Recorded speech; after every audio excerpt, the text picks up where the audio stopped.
இப்போ நாங்கள் என்ன பார்த்து கொண்டிருக்கிறோம்? ஈருடகவாளிகள். ஈருடகவாளிகள்னா அம்ஃபிபியா. இதில் என்ன உதாரணங்கள் சொன்ன? இவங்க எப்படி வாழுவாங்க? ஒன்று நீரில் வாழுவாங்க, ஒன்று தண்ணியில் வாழுவாங்க, இல்லாட்டி நிலத்தில் வாழுவாங்க இவங்க. சரியா?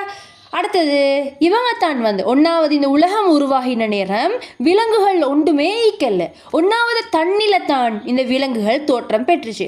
அதுக்கு போகிறோம் இதில் இருந்து கூர்படைஞ்சு அப்படின்னா இன்னும் முன்னேற்றமாகி இந்த தவளைகள் எல்லாம் தான் ஒன்றாவது தரைக்கு வந்துச்சு. விளங்கிச்சா? ஒன்றாவது தண்ணியில் மட்டும்தான் விலங்குகள் எல்லாம் இருந்துச்சு.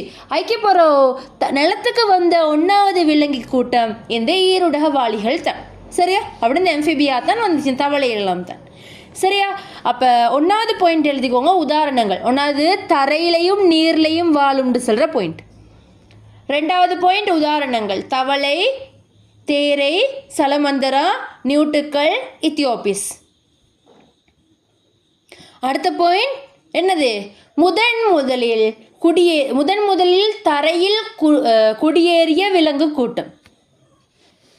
முதலில் தரையில் குடியேறிய விலங்கு கூட்டம். நோட்ஸ் உடுப்படுறாக்கள் வைங்க, நான் அனுப்புகிறேன். மீதியாக எழுதிக்கோங்க, கட்டாயம் எழுத பாருங்கள், ஃபாஸ்ட்டாகவே எழுத பாருங்கள்.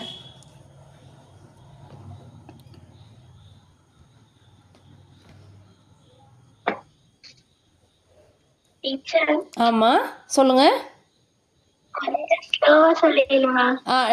ஷைமா, உங்களுக்கு நோட்ஸ் உடுப்பட்டா நீங்கள் வைங்க, அப்படியே நான் உங்களுக்கு நோட்ஸ் அனுப்புகிறேன். சரியா?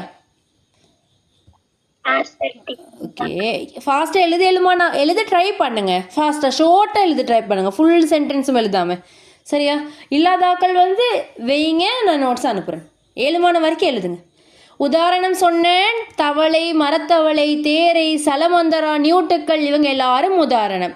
ஈருடகவாளிகள்னு சொல்கிறது யாருக்கு? தரையிலையும் நீர்லையும் வாழக்கூடியவங்களுக்கு. இவங்க தான் என்ன செய்கிறாங்க? தரை சூழலில் முதலாவது குடியேறிய விலங்கு கூட்டம். சரியா?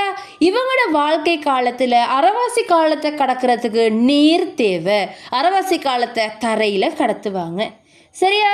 இவங்களோட உடம்புல சரியா இவங்களோட காலை பிடிக்கும்னு சொன்னால் இடப்பெயர்ச்சி அடைகிறதுக்காக வேண்டி இப்படி ஐவிரல் அவயங்களை கொண்டவங்க இவங்க. ஐவிரல் அவயங்கள் இப்படி வரைஞ்சி காட்டி ஐவிரல் அவயம்னு சொல்லி போட்டுக்கோங்க.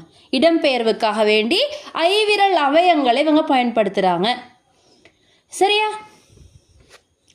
அடுத்தது இவங்க உருமாற்றம், உருவத்தை மாற்றிக்கொள்வாங்க. சரியா? உருமாற்றத்தை காட்டக்கூடியவங்க.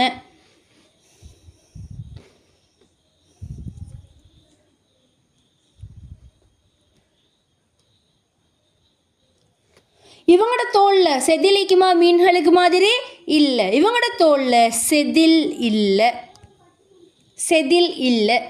ஆனால் இவங்களோட தோல் கொஞ்சம் ஈரலிப்பாக தான் நிற்கும், தவளையோட தோல் எல்லாம். ஏன்னு சொன்னால் ஈரலிப்பான அந்த சீதத்திற்குரிய தோல். நேற்று பார்த்தோம் சீதம்னு சொன்னால் என்ன, கொஞ்சம் சளி மாதிரி தன்மையான தோலிக்கும் இவங்களுக்கு. சரியா? அப்போ போட்டுக்கோங்க அடுத்த பாயிண்ட்: ஈரலிப்பான சீதத்திற்குரிய தோல். ஈரலிப்பான சீதத்திற்குரிய தோல். நோட்ஸ் உடுப்பற்றாக்கள் வைங்க. சரியா? என்ன விஷயம்னு சொல்லி கேட்டுக்கோங்க, இப்போ நோட்ஸ் எழுதலும். நீர்லையும் நிலத்திலையும் வாழுவாங்க. இடப்பெயர்ச்சிக்காக வேண்டிய ஐவிரல் அவயங்களை கொண்டவங்க. உருமாற்றம் காட்டுவாங்க. செதில்கள் இல்லை. ஈரலிப்பான சீதத்திற்குரிய தோலுடையவங்க.